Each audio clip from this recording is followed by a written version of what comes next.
This is Christopher Bruza. Welcome back. Today, I've got my Accuracy International AX 308 out because this barrel is burnt out. It has over 1,300 rounds on it, and I do not trust it enough to shoot a match with it. Its velocity is no longer consistent, and there's a lot of fire cracking down in the throat area, which has me a bit concerned. So I have a duplicate barrel. The only thing is this one isn't painted. Bartlein 5R Heavy Palma Contour, APA Fat Bastard muzzle brake with my 6x47 Lapua chamber reamer. It has a 274 thousandths inch diameter neck and 105 thousandths inch freebore. The 6x47 is a Wildcat cartridge, which means there are no official standards for it. Effectively, the standard is you take a 6.5x47, neck it down to 6mm. Regardless, the freebore is all over the place, neck diameters are all over the place. So if I just send this barrel blank off to be machined, I don't know what's going to come back. So that's why I have reamers for it. This barrel was machined by Tailored Precision Rifles in Rocky Mount, North Carolina. Vincent, the owner, is a friend of mine and did this free of charge. He's a great gunsmith. He's also a mechanical engineer like myself, and if you need barrel work done, builds, anything like that, he's a great person to go to. Knows a lot about clones and things like that.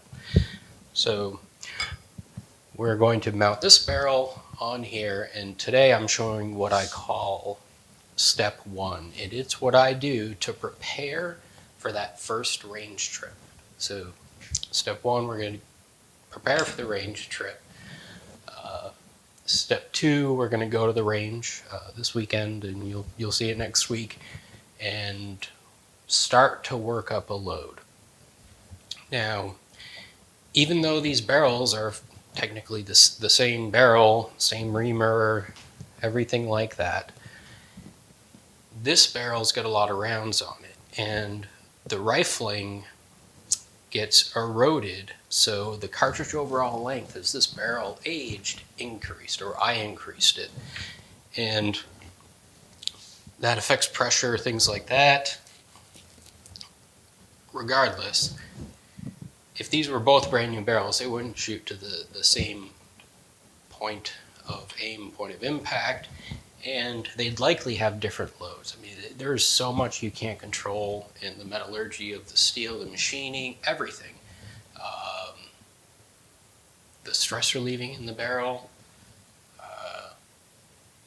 who knows, you can't predict. So generally, the load I was shooting in this, that barrel will probably be pretty close, but it's not going to be exact. So that's why we're going to go through the load development again. I have an idea where I'll end up, but we don't know for sure. And I use a method developed by, I believe, Dan Newberry. It's called the Optimal Charge Weight Procedure Method, something like that. And I use a modified version of that. I have taken his and done it so many times that I've neglected some parts, I've added some other stuff in. It's not the right way to do it. I am sure if you surveyed 100 people, I'd be very surprised if one person did it like I did. And everybody else is going to say I'm wrong, which is fine, but I generally hit targets, so I can't be that wrong. Works for me. First thing I'm going to do is measure the cartridge overall length, where it meets the lands on the barrel. You can do this with the barrel on the rifle or off. Because the barrel's off, I'm doing it with it off. It's quite a bit easier, and I generally get more consistent measurements. And what that means is, here's your case. We want to measure how far this bullet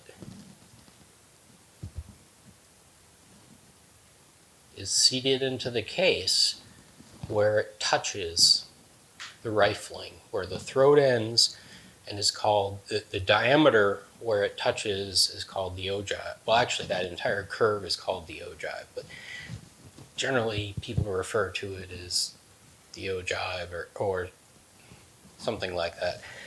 The dimension in loading manuals, I think the Burger loading manual does it, and you'll hear people discuss it. CBTO, which is cartridge base to ogive, and you'll also hear COL, cartridge overall length, or COAL. So we're going to measure where this contacts the lands and push it in a specific amount, and that's the load we're going to start developing in this barrel. We're going to adjust this later, but this is the first step.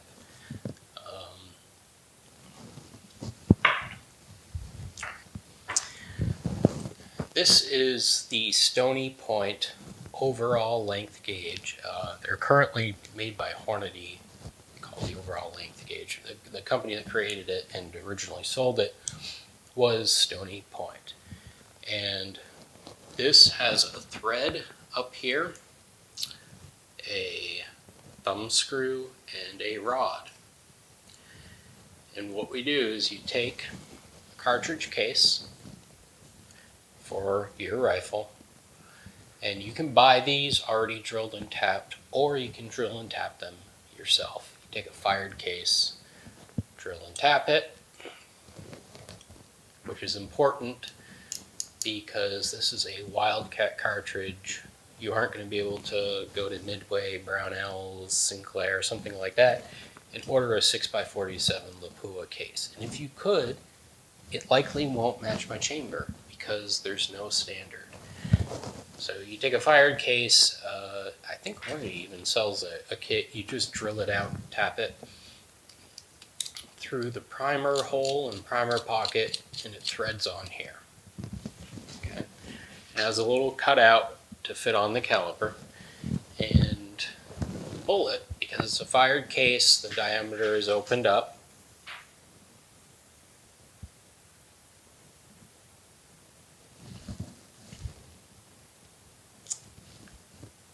My dog just laid down, and that was that weird sound you heard. So the bullet will slide in and out. And what we do is we push this into the chamber, we hold it, loosen up the thumb screw, and push the bullet out until we get resistance. And it's hard.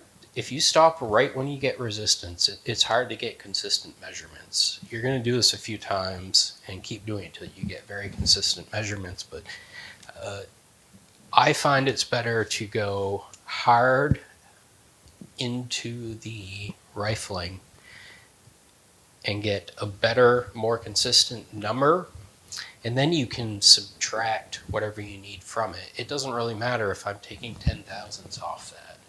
If my measurement's consistent and I'm taking 10 thousandths off it, next time I do it, it will be consistent and I'll be taking 10 thousandths off it. Now, if I'm thinking I'm taking 10 thousandths off and in reality I'm taking 6, I don't care, it's consistent. Or in reality I could be taking 21 off, who knows? That doesn't matter, I just want consistency. So, take this, push it in, hold it, loosen up, go forward, and do what you want, but I kind of tap it 3 times, hold it, and tighten up. Again, I'm looking for consistency. Pull it out, and here is the cartridge, and we need to measure it. But I was actually expecting the bullet to stay in the barrel. Usually does. And what I do is I take a cleaning rod. This is not the rod I actually use for cleaning, it's a shorter one, but it works better for this purpose. And I push it in here.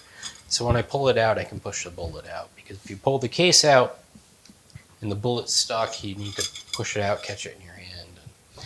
So To measure, you can take your calipers and measure 2.552 inches. And open tip match or boat tail hollow point rifle bullets generally have very inconsistent lengths because this hollow point up here is not trimmed after forming, and it does not have a huge impact on accuracy, so they don't waste the time doing it. Some people do it themselves. If you want to, wonderful. I don't. So what we actually want to measure is the dimension that's important here, which is where this bullet meets the rifling. And the way we're going to do that is this Hornady gauge. I'm going to take this, put it on my calipers, tighten it down, and you'll see it has a hole in it. This hole allows the bullet to go in a certain amount. And in theory, I don't know if it's true, this hole diameter is the diameter of the lands in your barrel. So this is giving you a measurement as to where the bullet's going to contact the rifling. That's what we care about. That's what determines how much jump the bullet has before the cartridge starts building up a ton of pressure. So I take this, I put it on my calipers, and I use old school dial calipers. I think they're more consistent, and I prefer to see a dial.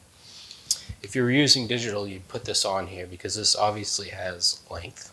It's not zero. So you put it on here and you would zero your readout.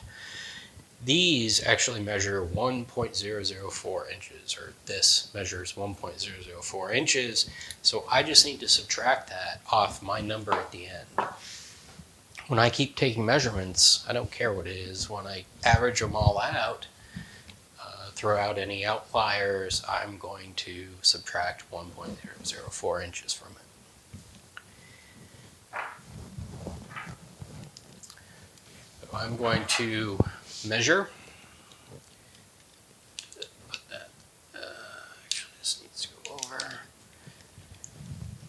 And I'm going to put it on here and wiggle it because I want this cartridge base to be coplanar with the inside of this vernier caliper.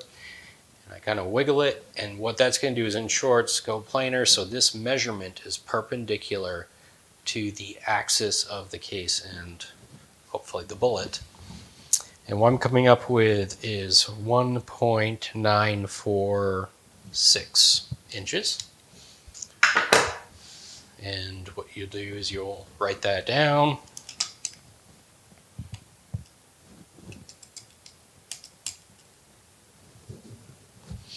And if you do put a cleaning rod in here, make sure it's not contacting the bullet when you're pushing it forward, where this one is not. Use that to help push it out. And retract it well longer than the bullet.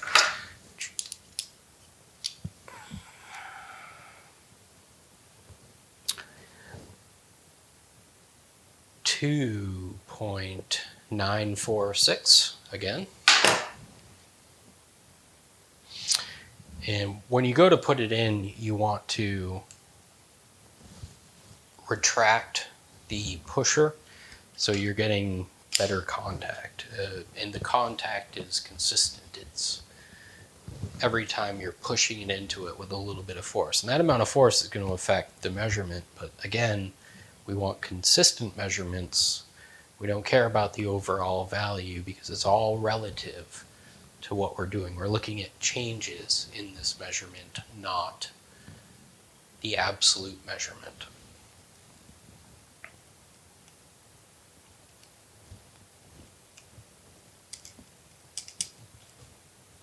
That felt a little weird. I wonder if this measurement will be off. If it is, I'm going to throw it out.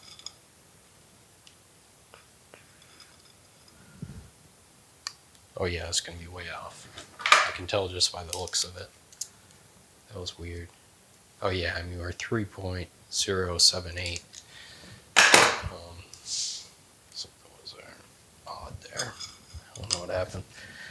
So tighten it up. Push.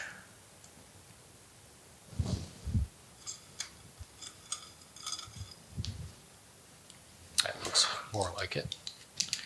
And what I'm looking at is the amount of flat seated in the neck and the amount of flat sticking out of the neck.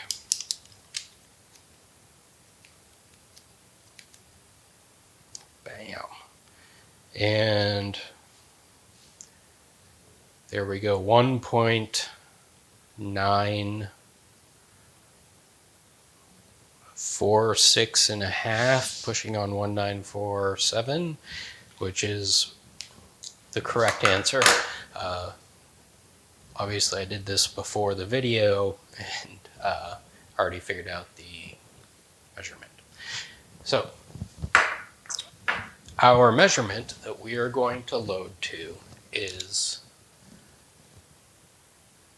2.946, and we're going to subtract 1.004 inches from it because that is the distance from here to, in theory, where the ogive contacts the rifling. So that comes out to 1.942 inches. That is the distance from the cartridge base to where this bullet is going to meet the rifling. We want to load below that. We want to subtract a number from that. A lot of people go 25 thousandths, 20 thousandths, 15 thousandths.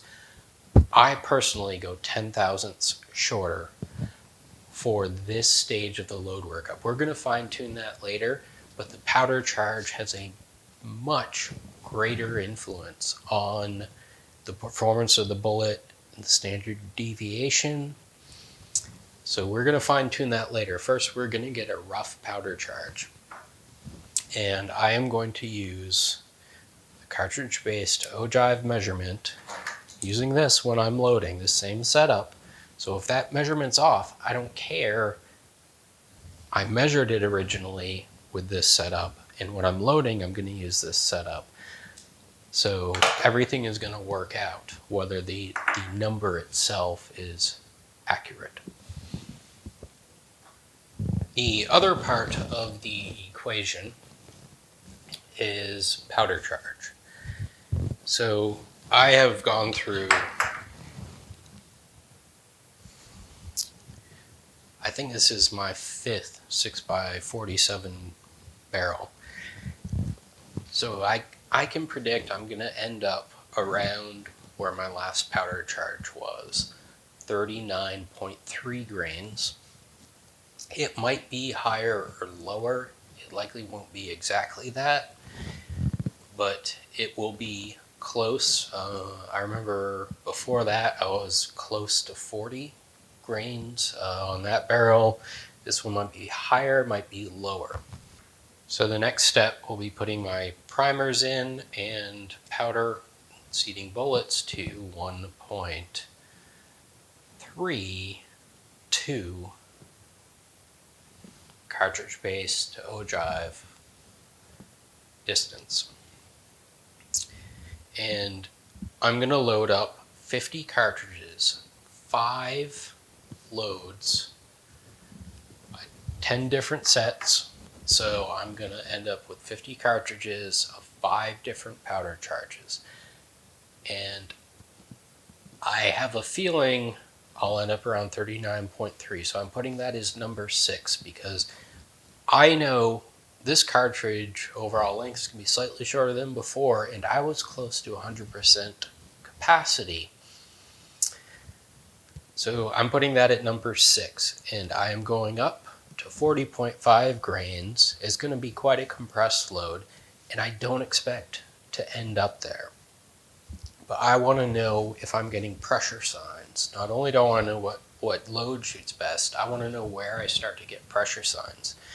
Because I'll be developing this when it's 70, 75 degrees out. I guarantee you in the June, July, August matches, we're going to be high 90s, low 100s. If you take the heat index, I mean, it's going to be hot out. And that will give you pressure signs, whereas you did not have them at colder temperatures if you're close to that limit. So I want to know where that limit is and stay 0.4 to 5 grains below that. And maybe I won't hit it, and if we do, that's fine. I'll still try to stay well below 40.5. The next thing we're going to do is prep the rifle for the new barrel. And you could just take the barrel off, the new barrel on, time the rifle or muzzle brake, and be totally fine. I prefer to take the fore end off, the barrel off, clean the threads of the receiver, and most importantly, clean the breech face. That's where this barrel headspace is. You're going to tighten this down until you meet the breech face, and then you're going to give it a snug little turn. And I want to make sure that that's making full contact. That's going to ensure this barrel is sitting properly, and if we have to take it off at some time, it's going to seat back in the same exact place.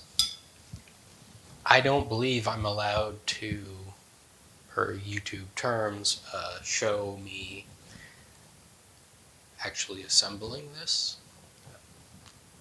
I'm trying not to get in trouble, but you people know how to remove screws, so.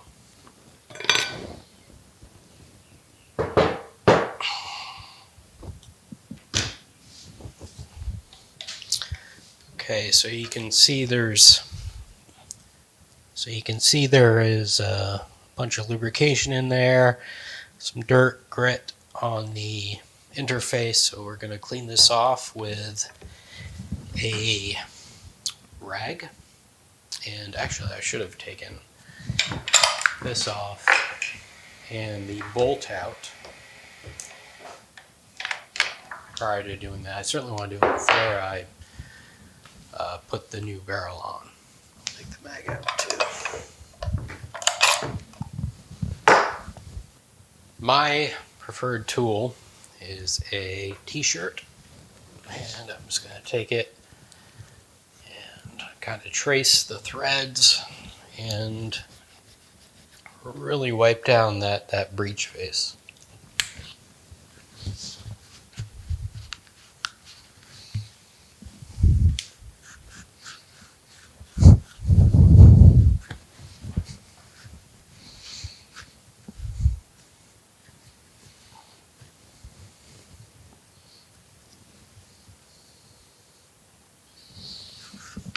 And get down in there on the locking lugs for the bolt, the receiver lugs. I don't know what the official name of that is. Just clean those off to make sure there's no dirt. They look really good. So the next step will be to take the new barrel and lubricate the threads. These, I always use this for barrel threads and suppressor threads. It is Loctite C5A copper-based anti-seize lubricant. The way I do this, I'm sure most people disagree with me, take it, squeeze it on, liberal amount, just make a swipe like that, take my finger, spread it around. I generally wipe up this bottom area because as you tighten that thread down, you're going to be pushing lubricant into this undercut, that's right here, and you don't want to completely fill up that undercut and get a ton of lubricant on this face. Some people will put lubricant on the breech face. I prefer not to, because I think you get a more consistent lockup if you're going to be changing your barrel on and off. So I will thread this on and see you in a minute.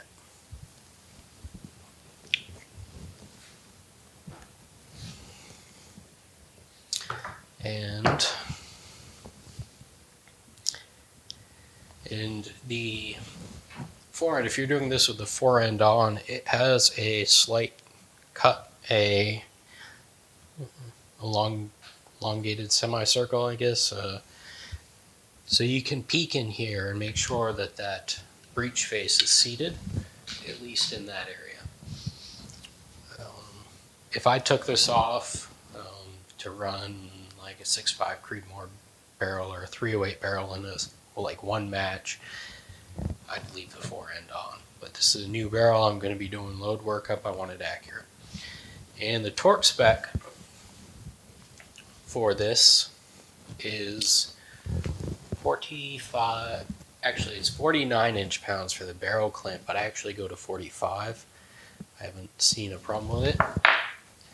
And using my beloved fix-it sticks,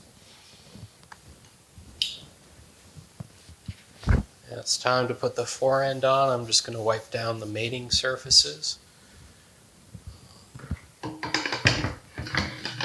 Slide that on here.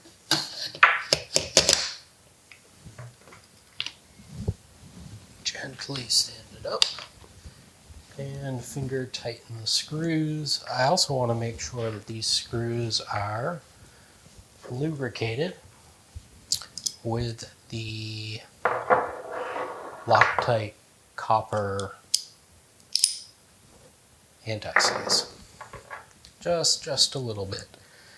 I should have done that before, but just a tiny bit. And this is actually what Glocks come with on the, I guess, slide engagement, whatever. And this is torqued to actually 45 inch-pounds. I will use the same torque limiter.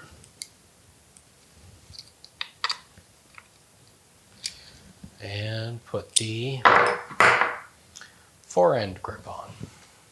That one needs to go to 18 inch-pounds per AI. And I'm sure they're picking metric numbers, just so it translates to 18. And the forend grip on, I don't have a 18 inch-pound torque limiter, so I'm actually using 20 inch-pounds. The spec that they publish is for the plastic forend. This is a really right stuff forend, which is aluminum, and can likely, I wouldn't be surprised if that number they publish was based on it being plastic. This works, it's never come loose, so I'm just going to check them. There we are. The new barrel is mounted. Looks a little bit different, being shiny. The new barrel is mounted. Looks a little different, being shiny. And I need to time the muzzle brake. It's tight.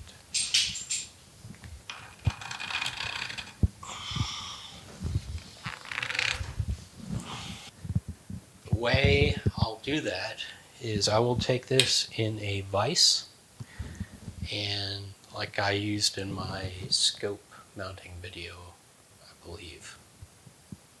Maybe. I'll take this in a vise, make sure that the scope rail is horizontal, and I will level it according to my spur level, because that's what I level off when I'm shooting. And take my muzzle brake off,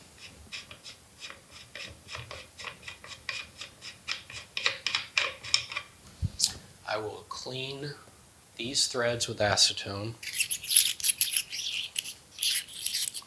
I'll remove the jam nut, I guess. Clean the internal screws with acetone.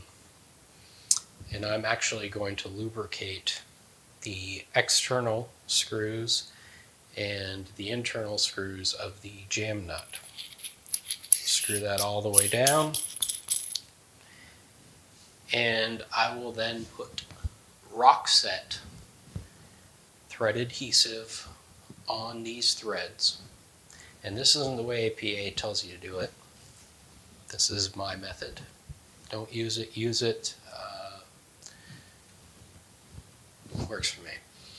So I'm going to put a good amount of Rockset on there. I'm going to use my finger to wipe it around into the threads. I don't want to have so much on there that when I'm putting this on, it's getting all up in this area. I just want it to hold the muzzle brake effectively while I tighten this jam nut down slightly beyond tight. I've tried the way that APA tells you to put it on. It doesn't work for me. Anytime I start to put any sort of torque on this, the muzzle brake cocks. And then you end up kind of setting it off, trying to predict how much it's going to cock, and this works for me. So then I will put the muzzle brake on, tighten it down, and back off to where I'm horizontal. And let the Rockset dry. So this, I can come up to this, touch it, and put a little bit of force torque on it and not move it. I mean, I don't want to sit there and wrench on it, and there are different methods for making sure these are horizontal. Some people think it doesn't matter. I tend to think it does, slightly. So I actually take my calipers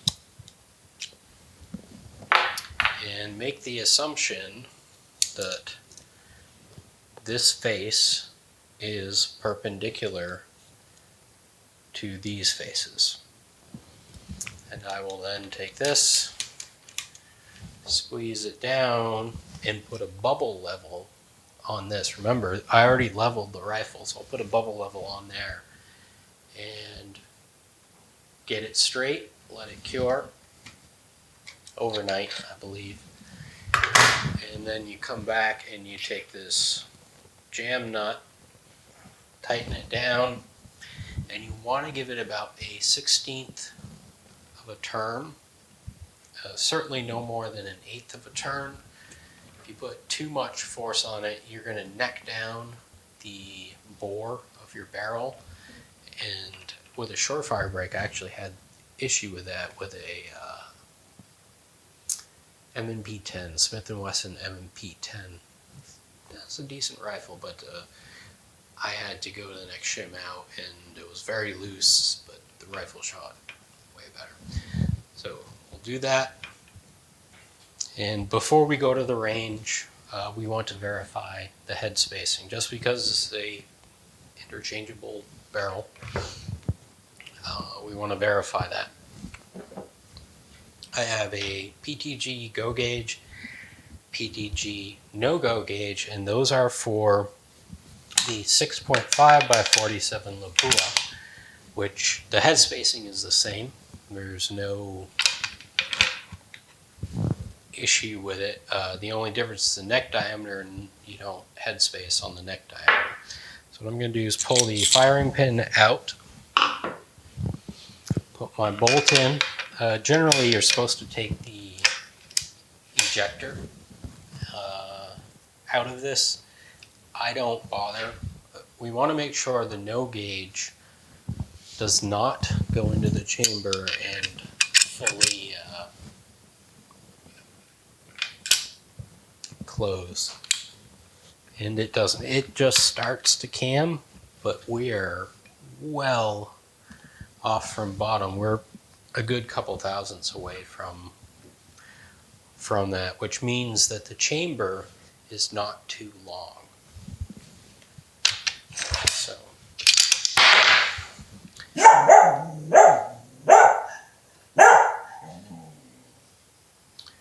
now that we know the chamber is not too long, we need to make sure it's not too short. So this is a go gauge. And I will just start to push this into the chamber slightly. Close the bolt, and it should close on this. If it doesn't close on this, your chamber is too short. So any load that fits between these, I think is about 0.005 of an inch difference, will chamber and function safely in this rifle. So please join us next week. We'll start out at the range shooting the loads that we discussed, the 50 different loads. I'm going to use some in the middle range to sight it in and kind of get 10-15 shots on the barrel. And then we'll go to load development and analyze the results of that to figure out what our next steps at the range will be. We're going to be looking at group size, group position, where it is in relation to the previous group, as well as velocity data. So please come back, keep up with the project, and until next time,